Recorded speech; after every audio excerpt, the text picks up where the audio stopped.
आपको बताना चाहूँगी कि ये क्लास दिख रही है दो कोर्स में। एप्लीकेशन पर हमारी जो क्लास चलती है नेट के लिए उनको दिख रही है, और ये क्लास हरियाणा असिस्टेंट प्रोफेसर के सभी मित्रों को दिखेगी। ओके, तो स्टार्ट करते हैं। 4 बजे का टाइम है। आज मैं बहुत जल्दी जाग गई थी, मतलब कि मैं 1 बजे आज नींद मेरी खुल गई थी। मेरे को नींद आई नहीं रही थी उस टाइम पे, तो फिर बड़े मुश्किल से आई और फिर मैं सो गई। ठीक है, बहरहाल चलिए। अब जितना मैं पढ़ाऊंगी लगभग मैं उसी से पढ़ाऊंगी जहाँ से मैंने तैयार किया था, मतलब मेरी कॉपी, मेरी पुस्तकों का अध्ययन। ठीक है, जितना मैंने हाईलाइट करके पढ़ा है वो सारी चीज़ें। एक बार आप वॉइस क्लियर कर दें, सही है ना? एक बार वॉइस क्लियर कर दें, सब सही है? लाली, सब सही है? क्लियर है? ओके। ऐसे मतलब यस नो जल्दी से बोल दीजिए। वॉइस सही है ना? मैं कमेंट सेक्शन में ऑन कर लेती हूँ। चलिए ठीक है, ओके। शुरुआत करते हैं। और जो लोग नहीं जुड़ पाए हैं वो बाद में अपना देखते रहेंगे क्लास को, और क्लास को ज़रूर देखिएगा, पॉइंट टू पॉइंट पढ़ना है। तो कुछ चीज़ें पहले बता देती हूँ, फिर कहानी की तरफ चलती हूँ। राजेंद्र बाला घोष का जन्म 1882 ईस्वी है। कहाँ हुआ था? वाराणसी में। इनके बचपन में इन्हें बचपन में रानी और चारुबाला के नाम से पुकारा जाता था। तो ये भी आपके लिए महत्वपूर्ण है। इनका विवाह पूर्ण चंद्रदेव के साथ हुआ था। 1904 ईस्वी से 1947 ईस्वी तक बंग महिला की रचनाएं विभिन्न पत्रिकाओं में प्रकाशित होने लगी। इनका उपनाम बंग महिला है, ये चंद्रबाला घोष का। हिंदी कहानीकारों में बंग महिला का नाम आदर्श लिया जाता है। यहाँ पे बांग्ला में प्रवासिनी के नाम से ये लिखती थी। ये हिंदी में बंग महिला के छंद नाम से भी लिखती थी। इनकी 3 कहानियां हैं यहाँ पे। जुलाई वाली 1907 में और सरस्वती में प्रकाशित हुई है। भाई बहन 1908 में बाल प्रभाकर में प्रकाशित हुई है। और हृदय परीक्षा 1915 में सरस्वती में प्रकाशित हुई है। ठीक है, एक पॉइंट यहाँ आपको ध्यान रखना है। ये तो आपको पता है, चंद्रदेव से मेरी बातें कहानी पहले निबंध के रूप में 1904 में सरस्वती पत्रिका में प्रकाशित होती है। बाद में कई पत्रिकाओं में कहानी के रूप में प्रकाशित होती है। और लक्ष्मी सागर वैष्णव जी ने अपने निबंध नवनीत में लिखा है, चंद्रदेव से मेरी बातें कहानी नहीं, एक निबंध है। इस कहानी में कोलकाता के शहर का वर्णन किया गया है, जिसमें लेखिका चंद्रदेव से प्रार्थना व कुछ सवाल करती हैं। वह इस कहानी में लॉर्ड कर्जन के प्रशासन पर व्यंग के साथ साथ भारत की आर्थिक, सामाजिक, राजनीतिक व जातिगत पक्षधरता का वर्णन भी किया गया है। तो अब आप देखने किसमें किसका कलकत्ता शहर का वर्णन है, और क्या है इस कहानी में? लॉर्ड कर्जन के प्रशासन पर व्यंग किया गया है। और इसके कुछ बिंदु हैं, जैसे कि पहला तो पत्रात्मक शैली में लिखी गई है। फिर शिव शंभू के चिट्ठे निबंध का प्रभाव इस पर देखा गया है। इसमें इसके केंद्र में कौन है? तत्कालीन वायसराय लॉर्ड कर्जन है। इसमें क्या है? पदोन्नति के लिए सिफारिश की गई है, चाटुकारिता का वर्णन किया गया है। इसमें तत्कालीन समय के सामाजिक, राजनीतिक तथा आर्थिक समस्याओं का वर्णन भी है। अब चलते हैं मुद्दे पे जो कहानी हमारी है। एक चीज़ और ध्यान रखना कि सन 1911 में नागरिक प्रचारणी सभा वाराणसी से प्रकाशित इनकी पुस्तक कुसुम संग्रह के संकलनकर्ता कौन थे? तो आचार्य शुक्ल थे, ये भी आपको ध्यान रखना है। चलिए, कहानी में लेख का संवादात्मक शैली में चंद्रदेव से बात करते हैं कि पात्र 2 ही हैं मुख्य रूप से। लेखिका हैं, चंद्रदेव हैं, फिर चित्रगुप्त हैं, धन्वंतरी हैं, लॉर्ड कर्जन हैं। चलिए, और पात्र हैं भी आपको बीच में मिलेंगे। मूल कहानी देख लेते हैं क्या है। भगवान चंद्रदेव, आपके कमलवत कोमल चरणों में इस दासी का अनेक बार प्रणाम। कितने बार प्रणाम? अनेक बार। कहाँ प्रणाम? तो चंद्रदेव के कमलवत कोमल चरणों में। किसका? दासी कौन है यहाँ पे? तो स्वयं महादेवी वर्मा खुद के लिए बोल रही हैं। आज मैं आपसे 2-4 बातें करने की इच्छा रखती हूँ। तो अब कितनी बातें करने की इच्छा रख रही हैं? 2-4। मान लो 10-20 आ गया, एक बातें और कुछ बातें आ गई, तो कितनी बातें? 2-4 बातें करने की इच्छा रखती हूँ। क्या मेरे प्रश्नों का उत्तर आप प्रदान करेंगे? कीजिए, बड़ी कृपा होगी। देखो, सुनी अनसुनी मत कर जाना, अपने बड़प्पन की ओर ध्यान देना। अच्छा कहती हूँ, सुनो। मैं सुनती हूँ आप इस आकाश मंडल में चिरकाल से वास कर रहे, मतलब आप आकाश मंडल में बहुत दिनों से वास कर रहे हैं। क्या यह बात सत्य है? यदि सत्य है तो मैं अनुमान करती हूँ कि इस सृष्टि के साथ ही साथ आपकी अवश्य आपकी भी सृष्टि हुई होगी। तब तो आप ढेर दिन के पुराने बूढ़े कहे जा सकते हैं। आप इतने पुराने हैं तो सही, पर काम सदा एक ही स्थान पर, एक ही स्थान में करते आए हैं, आते हैं। और यह क्यों? क्या आपका डिपार्टमेंट महकमे में ट्रांसफर यानी बदली होने का नियम नहीं है? तो कहते हैं कि आपके डिपार्टमेंट में बदलने की कोई नियम कानून है कि नहीं है? क्या आपकी गवर्नमेंट पेंशन भी नहीं देती? बड़े खेद की बात है। यदि आप हमारी न्यायशील गवर्नमेंट के किसी विभाग में सर्विस नहीं नौकरी करते तो अब तक आपकी बहुत कुछ पदोन्नति हो गई होती और ऐसी पोस्ट पर रहकर भारत के किसी ही सुरम्य नगर, पर्वत, जंगल और झाड़ियों में भ्रमण करती। अंत में इस वृद्ध अवस्था में पेंशन प्राप्त कर काशी ऐसे पुनीत और शांति धाम में बैठकर हरि नाम स्मरण करके अपना परलोक बनाते। कहाँ पे? अब और किसका जिक्र है? हमने देखा था कि कहानी में कहा गया था कि कोलकाता का जिक्र है, लेकिन अभी इसमें काशी का भी जिक्र है, काशी स्थान का। लेखिका कह रही कहाँ पे आप जा करके मतलब वृद्धावस्था में कहाँ पर जा करके बढ़िया शांति धाम में बैठकर अपना परलोक बनाते? तो काशी। यह बड़ी भारी भूल हुई। भगवान चंद्रदेव, क्षमा कीजिए, क्षमा कीजिए, आप तो अमर हैं, आपको मृत्यु कहाँ? तब परलोक बनाना कैसा? ओहो, देवता भी अपनी जाति के कैसे पक्षपाती होते हैं। देखो ना, चंद्रदेव को अमृत देकर उन्होंने अमर कर दिया। तब यदि मनुष्य होकर हमारे अंग्रेज अपनी जाति वालों का पक्षपात करें तो आश्चर्य ही क्या है। अच्छा, यदि आपको अंग्रेज जाति की सेवा करना स्वीकार हो तो एक एप्लीकेशन,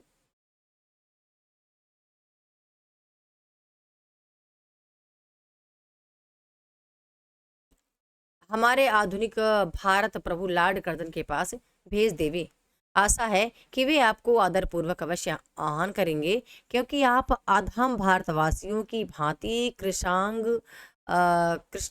तो हैं ही नहीं, जो आपको अच्छी नौकरी देने में उनकी गौरांग जाति कुपित हो उठेगी। तो यहाँ पे एक जगह पे गौरांग जाति का उल्लेख हुआ है, तो आप ध्यान रखना। जैसे कि अब मैं लास्ट में बताऊंगी कि आप जब स्टार्ट करते हैं कहानी को और कहानी के अंत तक कौन कौन से ऐसे शब्द हैं, वाक्य हैं जो थोड़ा सा आपको एक रफ शीट में हर दिन नोट करना है।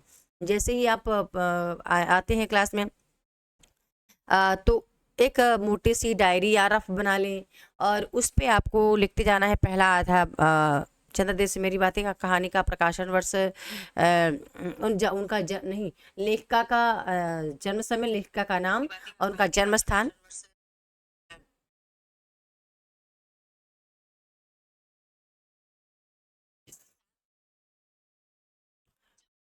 ठीक है ना? तो वो आपको लिख के रखना है और जितने भी स्थान आते जाएंगे तो वो आपको लिखते जाना। मैं बता भी दूंगी कि इसको आप लिख लीजिए। Sorry friends. ओके, तो यहाँ पे किसका? गौरांग जाति कुपित हो उठेगी, तो गौरांग जाति का वर्णन है।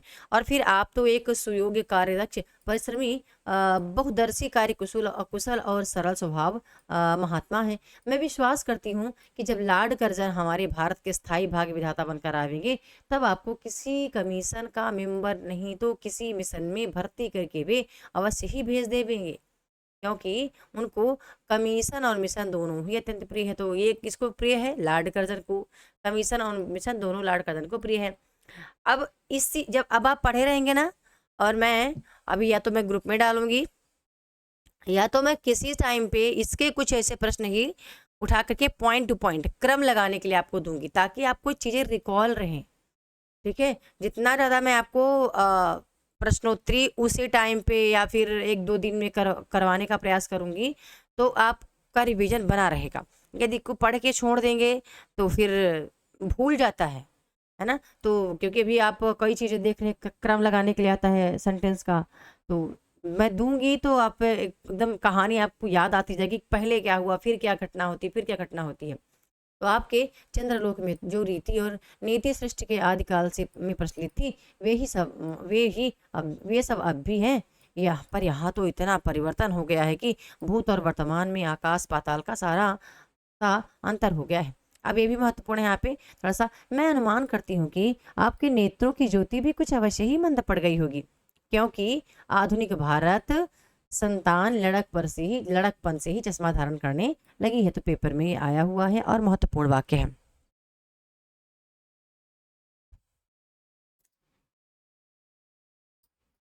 हाँ, एक एक कहानी का रिवीजन करने के लिए बहुत अच्छा रहेगा। जैसे कि भी एक ये वाक्य आया है, इसको आपको ध्यान रखना है, क्योंकि आधुनिक भारत संतान लड़कपन से चश्मा धारण करने लगी है। और ये पीडीएफ मैं अभी ग्रुप में भी डाल दूंगी, मैं डाल दिया करूंगी, तो इसमें खुद भी हाईलाइट रहेंगे वो सारी चीज़ें, तो आप इसको ध्यान रखना और तब भी आप लिखते जाना क्लास में भी। इस कारण हमारे दीनहीन क्षीण प्रभ भारत को उतनी दूर से भली भांति न देख सकते होंगे। किसके लिए बोल रही हैं? अब चंद्रदेव के लिए, कि क्योंकि आधुनिक भारत जो की संतान है ना, वो लड़कपन से चश्मा धारण कर लेती है, इसलिए कह रहे कि हो सकता है इस कारण आपको मेरा जो भारत है ना, दूर से भली भांति अच्छे से नहीं दिख पा रहा। अतएव आपसे सादर कहती हूँ कि एक बार कृपा कर भारत को देख तो जाइए। यद्यपि इस बात को जानती हूँ कि आपको इतना अवकाश कहाँ, पर 8वें दिन नहीं।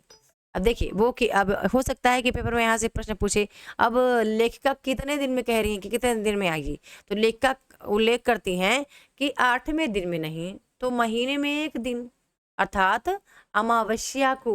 अब यहाँ पे ध्यान रखिएगा कि लेखिका किस दिन बुला रही चंद्रदेव को अपने घर, अपने भारत? अमावस्या को। तो आपको हॉलीडे छुट्टी अवश्य रहती है। तो अब चंद्रदेव की छुट्टी कब होती है लेखिका के अनुसार? अमावस्या के दिन रहती है। तो यदि आप उस दिन चाहे तो भारत भ्रमण कर सकते हैं। इस भ्रमण में आपको कितने ही नूतन दृश्य देखने को मिलेंगे, जिससे सहसा देखकर आपकी बुद्धि जरूर चकरा जाएगी। अरे यार,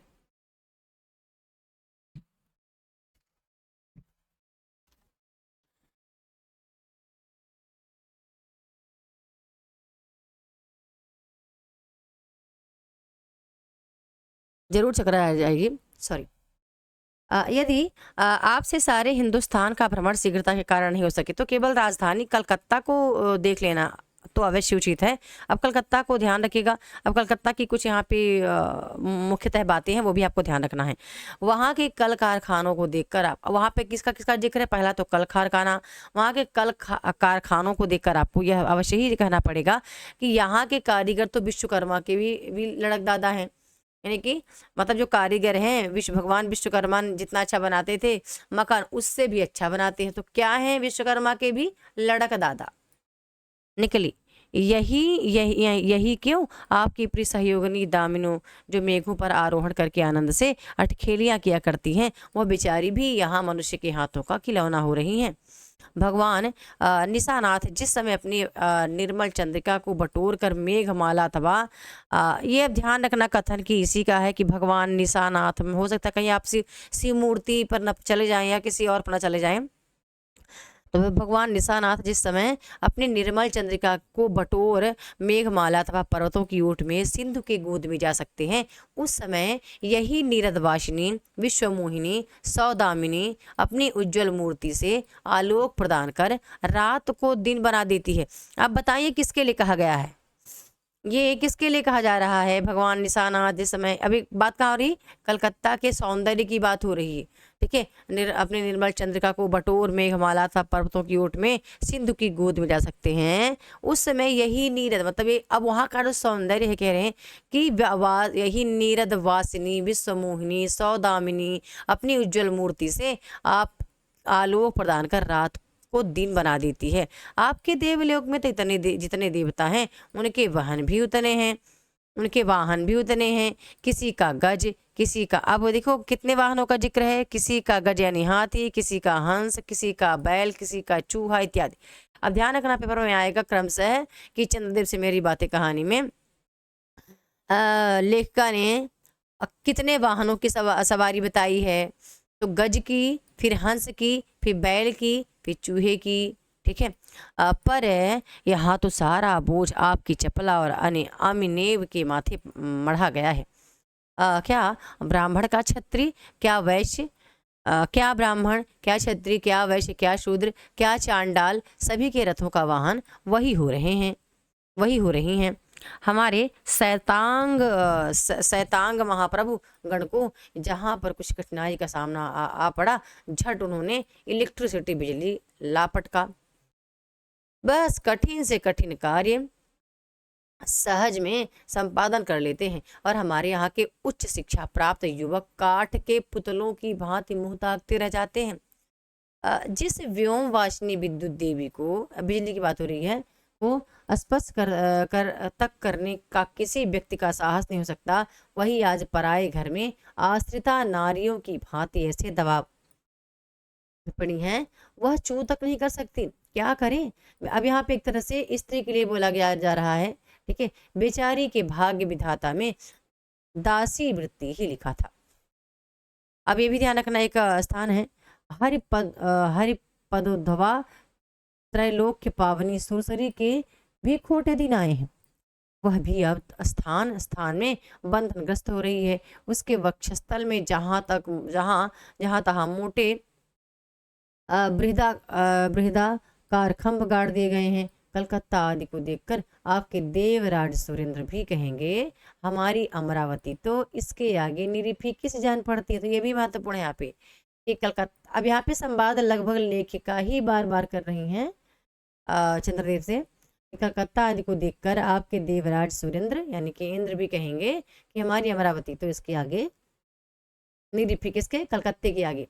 वहाँ वहाँ ईडन गार्डन तो पराजित परिजात सुशोभित परिशोभित नंदन कानन को ही मात दे रहा है। तो ये भी ध्यान रखना कि जो कलकत्ता में ईडन गार्डन है तो उसके लिए कहा गया, तो ईडन गार्डन तो पारिजात परिशोभित नंदन कानन को भी मात दे रहा है। एक मतलब एक नंदन कानन एक वन का नाम का जिक्र है। वहाँ के विश्वविद्यालय के विश्वश्रेष्ठ पंडितों की विश्वव्याधिनी विद्या को देखकर वीणा पाणी सरस्वती देवी भी कहने लग जाएंगी कि निसंदेह इन विद्या दिग्गजों की विद्या चमत्कारिणी है। वहाँ के फोर्ट विलियम के फौजी सामान को देखकर आपके देव कार्तिकेय बाबू, अभी कोई कार्तिकेय बाबू का जिक्र बहुत लास्ट में आता है, ठीक है। मान लो क्रम भी आ गया कि पात्र कौन कब आए हैं, तो ये बहुत बहुत देर से आ रहे हैं, के भी छक्के छूट जाएंगे क्योंकि देव सेनापति महाशय देखने में खास बंगाली बाबू से जचते हैं। इसके लिए कार्तिकेय के ही बोला जा रहा। और उनका वाहन भी एक सुंदर मयूर है। बस ओहो, देव मयूर किसके लिए बोला जा रहा है? इंद्रदेव के लिए। बस इससे उनके वीरत्व का भी परिचय खूब मिलता है। वहाँ केमेंट यानी टकसाल, केमेंट का अर्थ ध्यान रखना कहीं फिर से ना जाए कहीं पेपर में, इसका अर्थ टकसाल को देखकर सिंधु तनया आपकी प्रिय सहोदरा कमला देवी तथा कुबेर भी अचकचा जाएंगे। भगवान चंद्रदेव यही सब विश्वोत्पादक अपूर्व दृश्यों का अवलोकन करने हेतु आपको सादर निमंत्रित तथा सविनय आहूत करती हूँ। संभव है कि यहाँ आने से आपको अनेक लाभ भी हों। आप तो अनादिकाल से निज उज्ज्वल वप में कलंक की कालिमा लेपन करके कलंकी, अब नाम इनका नाम क्या है? शशांक, शशधर, शशलांछन आदि उपाधि मालाओं में विभूषित हो रहे हैं। तो लेखिका ने चंद्रदेव को किस किस नाम से उल्लेखित किया है? तो शशांक, शशधर और शशलांछन। सिंधु तनय होने पर भी जिस कालिमा को आप आज तक नहीं धो सके, वही आजन्म कलंक शायद यहाँ के विज्ञान विद पंडितों की चेष्टा से छूट जाए। जब बंबई में स्वर्गीय महारानी विक्टोरिया देवी की प्रतिमूर्ति से काला दाग छुड़ाने में प्रोफेसर गज्जर महाशय, किसका मतलब किसका जिक्र है यहाँ पे? प्रोफेसर गज्जर महाशय फलीभूत हुए, तब क्या आपके मुख की कालिमा छुड़ाने में फलीभूत न होंगे? शायद आप पर यह बात भी अभी तक विदित नहीं हुई। आप और आपके स्वामी सूर्य भगवान जब हमारे भूमंडल की छाया पड़ती है तभी आप लोगों पर ग्रहण लगता है। पर आपका तो अब तक वही पुराना विश्वास बना हुआ है कि जब कुटिल ग्रह राहु आपको निकल जाता है तभी ग्रहण लगता है। पर ऐसा थोथा विश्वास करना आप लोगों की भारी भूल है। अतः हे देव, मैं विनय करती हूँ कि अब आप अपने हृदय से इस भ्रम को जड़ से उखाड़ फेंक दें। अब भारत में न तो आपके और आपके स्वामी भुवन भास्कर महाशय यानी सूर्य के लिए भुवन भास्कर महाशय के वंशधरों का साम्राज्य है और न भारत की वह सस्य श्यामला स्वर्ण प्रसूता मूर्ति है। तो भारत के लिए यहाँ पे सस्य श्यामला स्वर्ण प्रसूता कहा गया है, तो भी आप ध्यान रखना। अब तो आप लोगों के अज्ञात अन्य द्वीपवासी परम शक्तिमान गौरांग महाप्रभु इस सुविशाल भारतवर्ष का राज्य वैभव भोग रहे हैं। अब तक मैंने जिन बातों का वर्णन किया, आपके स्थूल रूप में किया, आपसे स्थूल रूप में किया, वह सब इन्हीं विद्या विशारद गौरांग प्रभुओं के कृपा कटाक्ष का परिणाम है। यूँ तो यह प्रतिवर्ष पदवी दान के समय कितने ही राज्य विहीन राजाओं की सृष्टि हुआ करती है, पर आपके वंशधरों में दो चार महाराजा नाम मात्र के हैं, वे भी काठ के पुतलों की भांति हैं। तो यहाँ पे कह रहे हैं जो भी आपके यहाँ चंद्रदेव मतलब चंद्रलोक में जो भी हैं वो कैसे हैं, काठ के पुतलों की भांति हैं। जैसे उन्हें उनके रक्षक नचाते हैं वैसे ही वो नाचते हैं। वे इतनी भी जानकारी नहीं रखते कि उनके राज्य में क्या हो रहा है, उनकी प्रजा दुखी है या सुखी। यदि आप कभी भारत भ्रमण करने को आए तो अपने फैमिली डॉक्टर धन्वंतरी, अब धन्वंतरी का देखो, धन्वंतरी का भी किसके एक कार्तिकेय पात्र आए थे, कार्तिकेय के बाद धन्वंतरी का जिक्र हो रहा है। ठीक है, तो यदि आप कभी भारत भ्रमण करने आए तो अपने फैमिली डॉक्टर धन्वंतरी महाशय को और देवताओं के चीफ जस्टिस चित्रगुप्त जी को साथ अवश्य लाएं। ठीक है, तो देखिए अब ये क्रम याद रखना कि पहले कौन आ रहा फिर कौन आ रहा। ठीक है, आशा है कि धन्वंतरी महाशय यहाँ के डॉक्टरों के सन्निकट चिकित्सा संबंधी बहुत कुछ शिक्षा लाभ कर सकेंगे। यदि अब एक प्लेग बीमारी का जिक्र है, यदि प्लेग महाराज ईश्वर न करे आपके चंद्रलोक या देवलोक में घुस पड़े तो वहां से उनको निकालना कुछ सहज बात ना होगी। यही जब चिकित्सा शास्त्र के बड़े बड़े पारदर्शी उन पर विजय नहीं पा सकते तब वहाँ आपके देवलोक में जड़ी बूटियों के प्रयोग से क्या होगा। यहाँ तो इंडियन पिनल कोड, ठीक है, तो यहाँ पे एक इंडियन जो शब्द आते जाएंगे, आप इतना एकाग्र रहिए कि उन शब्दों पर आप ध्यान दीजिएगा, उन शब्दों को फास्ट नोट डाउन करिए। कहानी का टारगेट ज़्यादा दिन नहीं चलेगा, मेरे ख्याल से मुश्किल से 6-7 दिन में आपकी पूरी कहानी समाप्त हो जाएगी। मतलब 21 की 21 कहानी पढ़े नहीं, ऐसा नहीं कि कुछ छोड़ना तो कुछ है ही नहीं। मतलब सबसे पहले हमारा काम है हमारा सिलेबस पूरा कवर करना, और सिलेबस कवर करते करते हमारा शॉर्ट नोट्स एक कम से कम 100 पेज का तैयार हो जाना चाहिए। ऐसे शॉर्ट में बहुत 100-2 जितने पेज का तैयार हो जाए, क्योंकि अब जब आप पढ़ते पढ़ते लिखेंगे ना छोटी छोटी चीज़ों को तो आसान रहेगा और अच्छा रहेगा आपके लिए। यहाँ के इंडियन पिनल कोड की धाराओं को देखकर चित्रगुप्त जी महाराज अपने यहाँ की दंड विधि कानून को बहुत कुछ सुधार सकते हैं, और यदि बोझ न हो तो यहाँ से भी 2-4 टाइपराइटर भी खरीद ले जाएं। जब प्लेग महाराज के अपार अनुग्रह से उनके ऑफिस में कार्य की अधिकता हुए तब उनकी राइटर्स बिल्डिंग के राइटर्स के काम में बहुत ही सुविधा और सहायता पहुँचेगी। वे लोग 2 दिन का काम 2 घंटे में कर डालेंगे। अच्छा, अब मैं आपसे विदा होती हूँ। मैंने तो आपसे इतनी बातें कही, पर खेद है आपने उनके अनुकूल या प्रतिकूल एक बात का भी उत्तर ना दिया। परंतु आपके इस मौनावलंब यानी कि एक ही बात का जवाब ही नहीं दिए तो मौन है, तो मैं स्वीकार का सूचक समझती हूँ। अच्छा, तो मेरी प्रार्थना को कबूल करके एक दफ़ा यहाँ आइएगा जरूर, एक बंग महिला। ठीक है, अब आपने इसको पढ़ा। अब मैं जल्दी से कुछ चीज़ें बोल देती हूँ, देखती हूँ मैं आपको कितना ज़्यादा आपने रिकॉल किया होगा। ठीक है, तो जैसे कि लेखिका कहती हैं चंद्रदेव से कि चंद्रदेव को भारत में भ्रमण करने के लिए महीने में एक दिन छुट्टी तो जरूर मिलती होगी, तो वो छुट्टी का दिन कौन सा है? एक दिन जो छुट्टी उनको मिलती है वो कौन सा है दिन? जल्दी लिख दीजिए। इसके बाद एक और आता है कि कहा गया है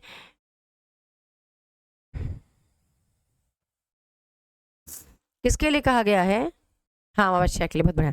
एक और आता है, कथन अभी पढ़ी थी मैं, कि कलकत्ता आदि को देखकर वो भी कहेंगे कि हमारी अमरावती तो इसके आगे निरी फीकी जान पड़ती है। वो शब्द किसके लिए आया था बताएं जरा।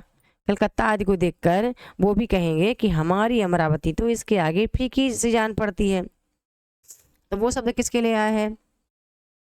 एक कथन और भी आया था कि किसके लिए कहा गया था कि फोर्ट विलियम के फौजी सामान को देखकर उनके छक्के छूट जाएंगी। पंक्ति किसके लिए कहा गया था? ये जो मैंने कथन पढ़ा था, कलकत्ता आदि को देखकर वो भी कहेंगे हमारी अमरावती तो इसके आगे प्रेरी फीकी जान पड़ती है। वे शब्द किसके लिए आया है?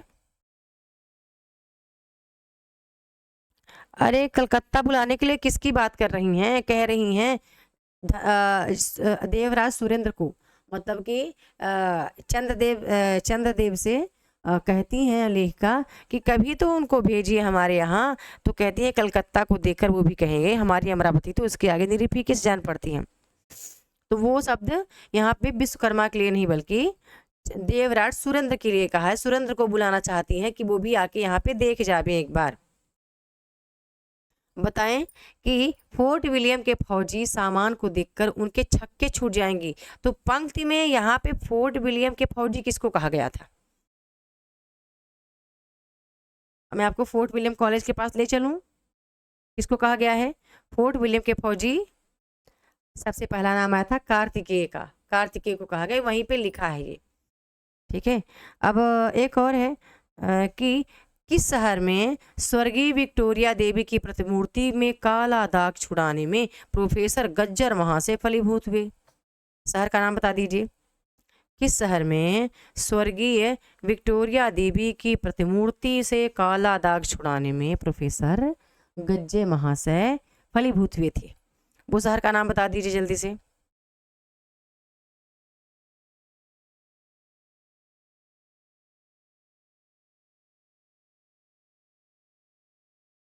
तो यहाँ पे लिखा है ना, फोर्ट विलियम कॉलेज के फौजी के सामान को देखकर आपके देव सेनापति कार्तिकेय बाबू, लिखा है ना। बहुत बढ़िया, कहा है? मुंबई मुंबई मुंबई, क्या बात है, बहुत बढ़िया। कहानी में किस बीमारी का जिक्र है? तो आपको पता है कि प्लेग का जिक्र है। फिर कहानी में देवताओं के चीफ जस्टिस कौन है? बताएं, कहानी में देवताओं के चीफ जस्टिस कौन है? तो ये अभी पढ़े थे।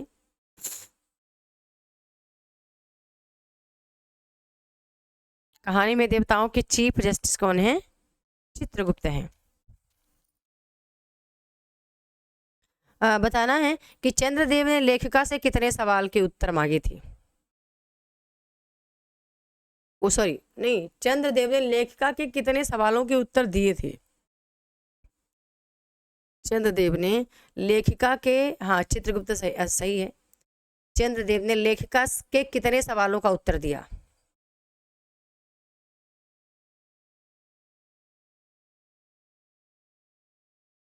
एक भी नहीं।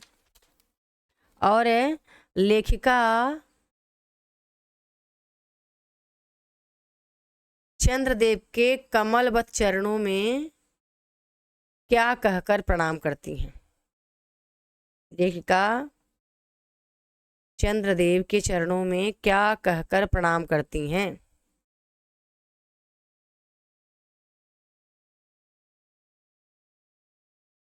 और साथ में उनसे कितनी बातें करने की इच्छा रखती हैं? शुरुआत में ही आता है कि कहती हैं लेखिका कि हे चंद्रदेव, आपके कमलवत चरणों में इस दासी का, अपने को दासी संबोधित करते हुए प्रणाम करती हैं। और कितनी बातें करने की इच्छा लेकर गई हैं? 10, 20, 4, 5?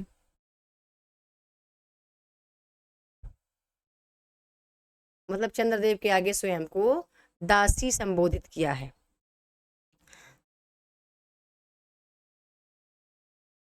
हे देवा, 2-4 बातें करने की इच्छा रखती हैं लाली, 8 नहीं। ठीक है, 2-4 बातें करने की इच्छा रखती हैं, 8 नहीं।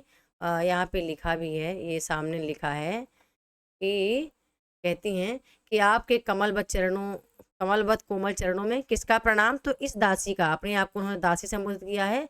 फिर कहती हैं कि आपसे मैं 2-4 बातें करने की इच्छा रखती हूँ।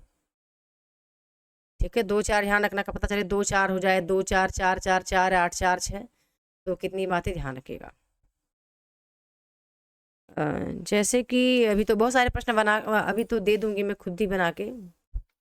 करारा भंग किस पर किया गया है इस कहानी के माध्यम से? तो लॉर्ड कर्जन पर किया गया है। और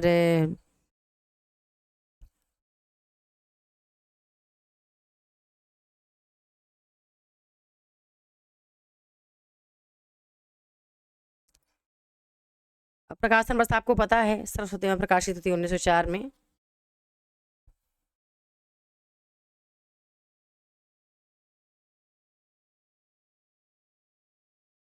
मैं 4 ऑप्शन बोलती हूँ, 3 ऑप्शन बोलती हूँ, बताइएगा कि क्या असंगत बोल रही हूँ। आधुनिक भारत लॉर्ड कर्जन है, देव सेनापति चंद्र कार्तिकेय हैं, फैमिली डॉक्टर चित्रगुप्त हैं, या सभी कथन जो मैंने बोला संगत हैं। 4 ऑप्शन बोलती हूँ। आधुनिक भारत लॉर्ड कर्जन को कहा गया, सेनापति कार्तिकेय को कहा गया, फिर फैमिली डॉक्टर चित्रगुप्त को कहा गया, या फिर सभी में। तीनों कथन में क्या मैं सत्य बोल रही हूँ?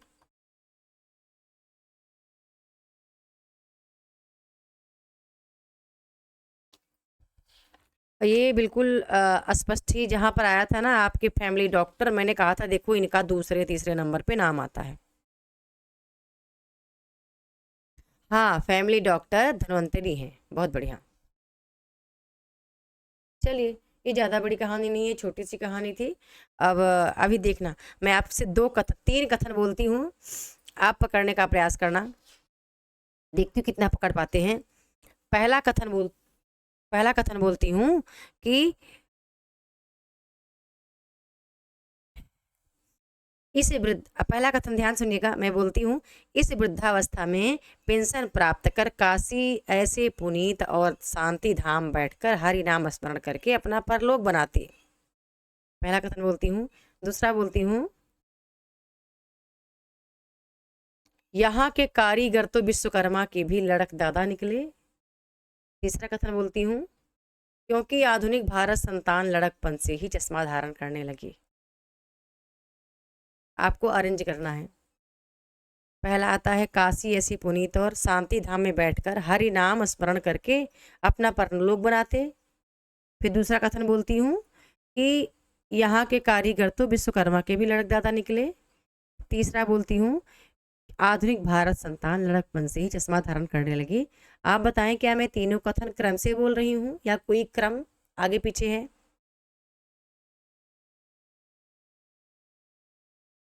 पहला कथन तो मैंने यही बोल दिया, ऐसे पुनीत शांति धाम में बैठकर। अरे आपको बताना है कथन, क्या मैंने क्रम से बोला है कि पहले ये घटना आती है फिर ये आती है फिर ये आती है? तो कौन सी घटना है जो आगे पीछे है, कौन सा वाला?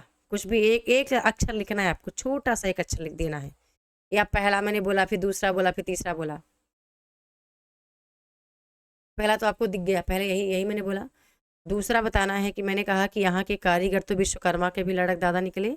और तीसरा मैंने बोला कि आधुनिक भारत संतान लड़कपन से चश्मा धारण करती है।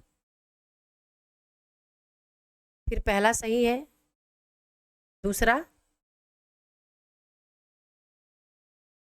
ठीक है, तो दूसरा सही नहीं है, क्योंकि ये मैंने तीसरे नंबर पे बोला, ये वाला, ये आधुनिक भारत संतान लड़कपन से चश्मा धारण करती है।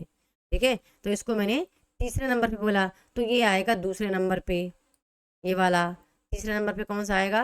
ये वाला। मैंने कहा कि यहाँ के कारीगर तो विश्वकर्मा के भी लड़क दादा निकले, तो ये आएगा तीसरे नंबर पे। इस वाक्य को मैंने दूसरे नंबर पे बोल दिया था। ठीक है, तो ये हो गया। चलिए कोई बात नहीं। अब बताना है कि यहाँ पे लेखिका ने कितने वाहनों का जिक्र किया है। लेखिका ने कितने वाहनों का जिक्र किया कि आपके देवलोक में तो जितने देवता हैं उनके भी वाहन हैं, उनके उतने ही वाहन हैं। हाँ, दूसरा पीछे बोला है, बहुत बढ़िया। 4 वाहन है, ठीक है। वो 4 वाहन ध्यान रखना कौन कौन से हैं। एक गज महाशय हैं, दूसरे हंस जी हैं, तीसरे बैल हैं, और चौथे चूहा है। अब कहीं ऐसा तो नहीं किया जाएगा कि ये कौन किसको धारण करता है, तो लग तो नहीं रहा कौन किसको धारण करता है। ठीक है, गज पर कौन धारण रहते हैं? गज यानी हाथी की सवारी करते हैं भगवान गणेश जी। हंस की सवारी कौन करते हैं? हंस पर तो कई देवताओं को देखा, हंस पर मैंने हंस वाहिनी माँ शारदे को भी कहा गया है। और बैल की सवारी भगवान शिव शंकर करते हैं, और चूहे की सवारी आपको पता है कि गणेश भगवान ही करते हैं। कभी कभी मैंने गज की सवारी करते हुए इंद्रदेव को भी देखा है। हम्म, ठीक है, तो चलिए ठीक है, अभी स्टॉप करती हूँ। और उम्मीद करती हूँ कि कहानी आपको समझ में आई है, और बहुत सारे ऐसे कुछ इम्पोर्टेंट कथन होंगे जो आपने कुछ दिमाग पे रहेगा। इसमें जो भी महत्वपूर्ण वैसे भी हाईलाइट है, सब ग्रीन विन कलर से हाईलाइट है, वो भी आपको एक दफ़ा देख लेना है। हाँ, बहुत बढ़िया। चलिए, हाँ, इंद्र देवता भी गज की सवारी करते हैं। ठीक है, तो क्लास को स्टॉप करूँगी और मिलती हूँ फिर से नेक्स्ट क्लास में। अभी ये जो हमारी शाम वाली क्लास है ना, वो अभी 2 3 4 दिन तक नहीं चलेगी। इवनिंग वाली क्लास, यानी जो हमारी एक क्लास इवनिंग में होती है, हाँ, ये क्लास तो डेली चलेगी। मॉर्निंग वाली तो क्लास डेली चलेगी, इवनिंग वाली क्लास भी 5 6 दिन बाद चलेगी, क्योंकि वो जो अभी हमारा वो PDF है ना, वो ई बुक था, उसको मैं थोड़ा सा एडिट करके और थोड़ा सा मतलब ऐसा बना रही हूँ। उसमें प्रश्नोत्तरी मैंने जो ऐड किया था, प्रश्नोत्तरी को मैंने हटा दिया है पूरा, क्योंकि प्रश्नोत्तरी मुझे नहीं लगता कि पहले जानना जरूरी है, पहले हमें कॉन्सेप्ट करना जरूरी है। प्रश्नोत्तरी तो हम अलग से एक प्रश्नोत्तरी का एक अलग से मैं पुस्तक ही तैयार किए दे रही हूँ, तो वो आप लोग को मिल जाएगी, एप्लीकेशन में मिल जाएगी आपको, क्रम से रहेगा। ठीक है, तो उसको आप एप्लीकेशन पे जाके पढ़ते रहना, देखते रहना। प्रश्नोत्तरी वाला भी, जैसे कोई चीज़ पढ़ाया जाता है ना, उसका प्रश्नोत्तरी आप वहाँ पे जाके देख भी सकते हैं किस तरह से प्रश्नोत्तरी बना है। तो कॉन्सेप्ट से प्रश्न को तो पहले हटा रही हूँ पूरा। तो वही 3 4 दिन मेरा उसी में चला जाएगा, और जैसे वो काम मेरा समाप्त होगा तो फिर हमारी शाम को एक क्लास हुआ करेगी 3:30 से 5 तक। ठीक है, 3:30 से 5:30 तक चलेगी इवनिंग में क्लास। ठीक है, मिलते हैं फिर। ये टाइम परफेक्ट है, मतलब कि ये तो मैं 4 बजे मुझे जग जाना था, पर आज मैं रात्रि में 1 1:30 बजे जग गई थी, मेरे को नींद नहीं आ रही थी, तो बड़े मुश्किल से आई। तो मैं सोची 1 बजे जाग के मैं क्या करूँगी अभी से, मैं आप लोग को भी नहीं जगा सकती थी कि आपको बोले कि चलिए क्लास करिए। ठीक है, कोई बात नहीं, आज आज मैं ही लेट हो गई थी, पर कल से हर हाल में 3:55 पे, यानी कि 4 बजे हर व्यक्ति को जाग के रहना है, और पढ़ते हैं। ठीक है, चलिए, धन्यवाद।